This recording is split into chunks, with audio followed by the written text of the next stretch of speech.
They call themselves Public Enemy Number One, or PNI, and investigators warn this group, learning from the mistakes of other white supremacist gangs, are emerging as a public threat. Chris Blackford is here with more. Chris. And law enforcement authorities believe PNI, with their roots in the streets, are now positioning themselves as a criminal force inside prison walls. And as we see in this Fox Undercover report, cops say PNI violence can already reach from prison yards to neighborhood streets. Investigators say it was ordered from within inside prison walls. A prison-based hit. And according to court papers obtained by Fox 11, Donald Mazza is the man who was given the mission to murder. Racial loyalty tattooed on his chest. He is the reputed president of a white supremacist gang called PNI, or the PNI Death Squad. And when this heavy metal door at Wasco State Prison cranked open in April of 1999, inmate Mazza, known as Popeye, was released on parole. Detectives say within 5 hours of his release, Popeye was back in Orange County, seated inside a camper smoking methamphetamine with 2 accomplices and the hit victim, a gang dropout named Billy Ray Austin. According to this felony complaint, Dominic Rizzo, another PNI parolee, beat and held Austin as Popeye plunged a knife into him over and over again. Then, Popeye turned to witnesses and said, "Want some too, punk?" This particular group has a very great potential for violence and are pretty much unpredictable when that violence may occur. Correctional Officer Wes Harris says, here at the Wasco State Prison, investigators first started noticing PNI in 1996. And Fox 11 has learned an interesting chain of events led up to that. It started decades ago with members of the Aryan Brotherhood, or AB, the gang of gangs among white supremacists. Led by convicted killer John Stinson, the AB are locked away in special units at maximum security prisons like this one at Pelican Bay. This white supremacist ex-convict explains it simply. I don't know if too many ABs walk in the yard because ABs are all locked down and they don't have any physical contact with anybody. With AB locked down, that gave rise to the Nazi Lowriders, or NLR.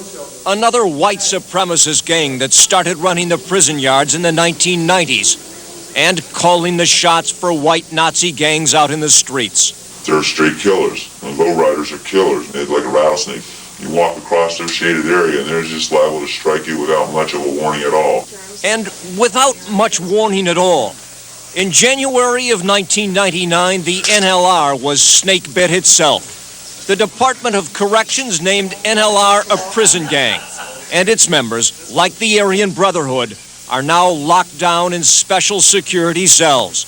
And that has opened a prison door for PNI. We are getting intelligence that they are stepping up to take the place of the Nazi lowriders from the main line. And other law enforcement sources tell us Popeye Mazza, Dominic Rizzo, and Devlin Gazoo Stringfellow are all PNI shot callers who have formed alliances with bosses in the NLR and the AB.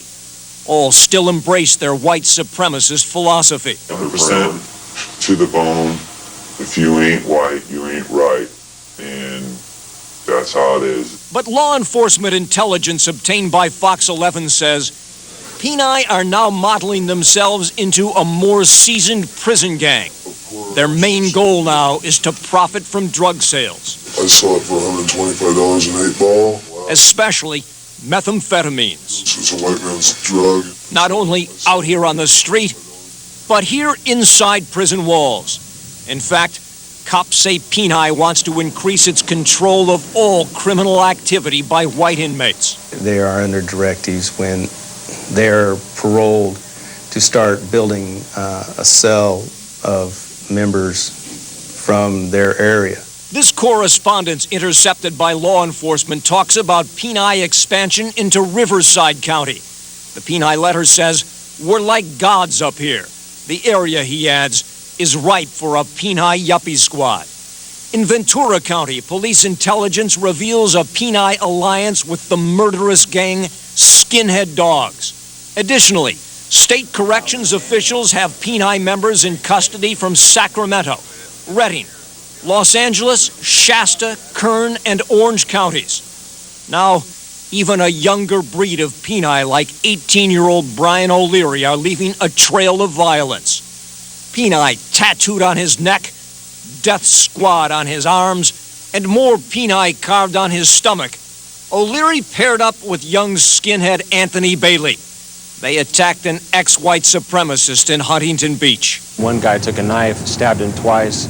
Another guy took a baseball bat, hit him upside the head. Officer Gary Faust says O'Leary got 15 years in prison, Bailey 12 years behind bars. Basically what happened was the victim had talked trash about Peni. There is no doubt Peni, figuratively and literally, have put on white supremacist brass knuckles. If I sock you with this, you're not gonna get up. Guarantee that. And gang investigators guarantee that Peni has already moved beyond its neo-Nazi beginnings into organized crime. At the same time, attorneys for reputed Peni leaders Donald Mazza and Dominic Rizzo say their clients are not guilty of conspiracy to murder charges that they now face in Orange County. And they, quote, look forward to the truth coming out at trial. And that's scheduled to begin early next week. John? Suppose we can expect an update then. Chris, thanks for that intense look.